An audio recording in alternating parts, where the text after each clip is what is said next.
Good morning everyone, I am Rajdeep Singh. Today we are going to learn about vector access memory scheme. In earlier lecture or in earlier video I have taught you about deadlock, vector instruction types. Now today we are going forward with vector access memory scheme. So as I taught you earlier that in vector processing, vector data is being loaded from main memory into vector registers. So these flow of vector operands between main memory and vector registers are usually done in pipeline fashion or pipeline manner or through multiple access paths. Vector operands are not necessarily stored in contiguous memory locations. To access a vector in memory, one need to specify base address, its stride and length. So here we are going to learn about two things. First is vector operands. What is vector operand specification, and second one is vector access memory scheme. There are three type of vector access memory schemes: C access, SSS and C/SSS. So moving on to vector operands. Vector operands are actually collection of scalar data. What is vector data? Vector data is nothing but collection of scalar data in a fixed format or of same type.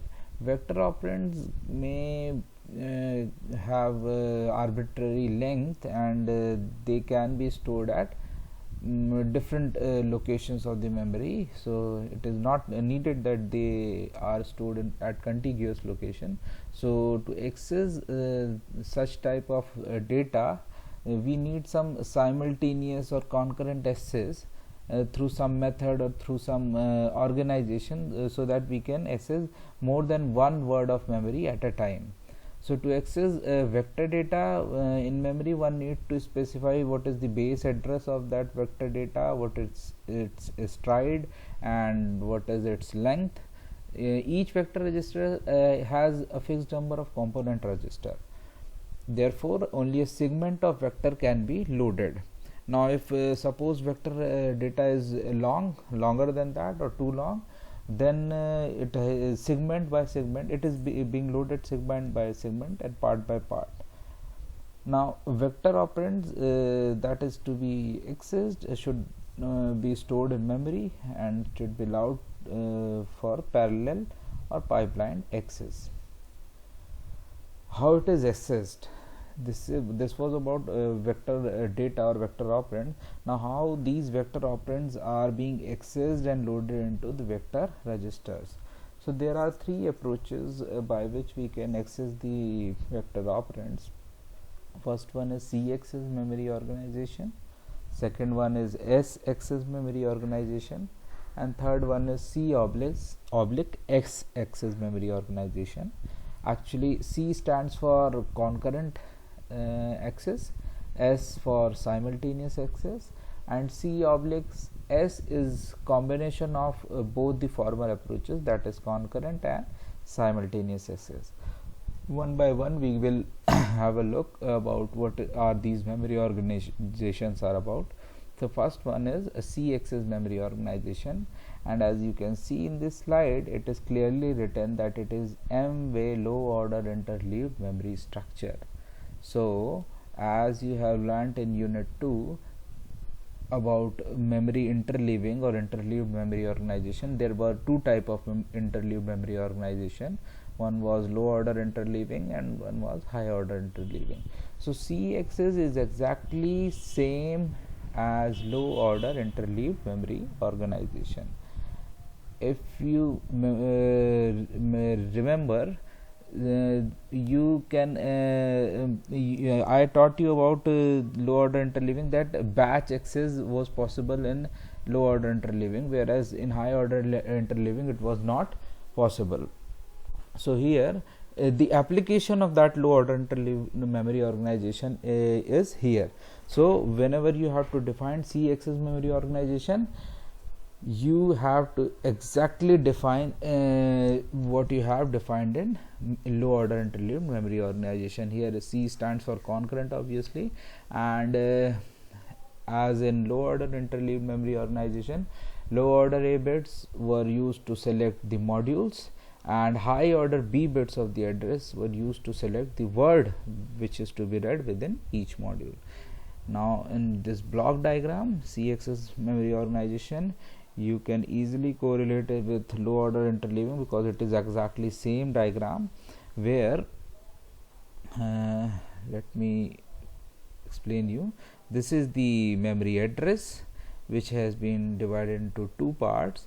First part is low order A bits, which is used to identify the modules which are to be read. So it has this A bits of module has been sent to address decoder, and it then identify through this module address buffer that which module is to be read. And second part, this high order B bits, is by the help of word address buffer, it is used to identify which word of this module, these modules are to be read.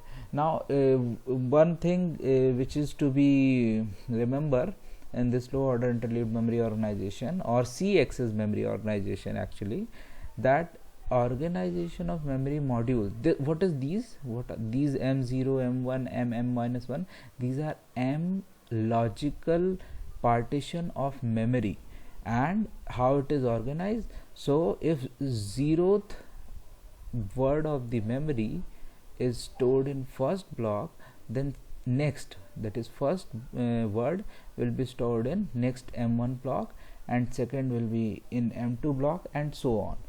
So in this way modules are arranged here horizontally. Addresses are arranged in a horizontal manner. So this was about C-axis or concurrent axis memory organization.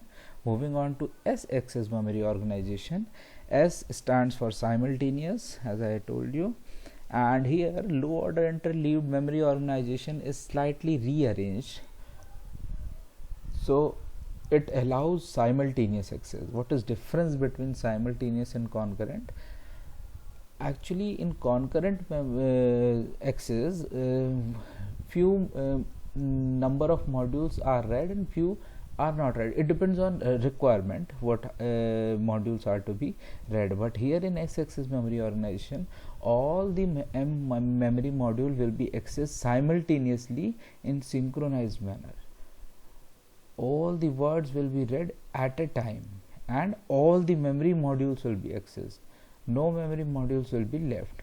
Here same, those B bits will be used to select the word of the module, and at last those M words are latched by using data buffer, and low order A bits are used to multiplex those M words to the output. Slight difference in the diagram. Here you can see that this n minus a, n is actually the address, total length of the address. Just a second. Yes, this n minus a means B bits is used to identify which word of the modules are to be read. Now after these addresses are latched into a by using the data latched, and this A order low order address bits are used for multiplexing it into a single output of the word which has to be accessed. So this is X-axis memory organization. Here one thing which is to be remembered, that all the modules in the organization has to be read simultaneously. No modules will be left. Okay. So moving on to third organization, that is C/S memory organization. This is actually the combination of both the former approaches, that is concurrent one and simultaneous one. Here n access buses are used with m interleaved memory modules. So m modules on each bus allows C access, that is concurrent access. Then n buses operates in parallel to allow S access. So simultaneous access and concurrent access both are being done here. So in total, if we say m modules are being read by concurrent access, and n buses are being operated or read by using simultaneous access. So total words which are being read is m into n. So here you can say see that these are the m memory modules on which are low order interleaved and provide the concurrent access, and here m modules which are providing simultaneous access. So both this organization is combination of both the approaches, and here we can read m into n words simultaneously. So this was all about vector access memory schemes. In vector access memory scheme, what we have read, that vector operands, how vector operands are being loaded into main memory, from main memory to vector registers. They are this is usually done by using pipelined or multiple access paths. We learned about vector operands, what are the vector operands, and we learned about three main memory access scheme, vector memory access scheme, that is C access, S access, and C oblique S access memory scheme. Concurrent access, simultaneous access, and combination of both.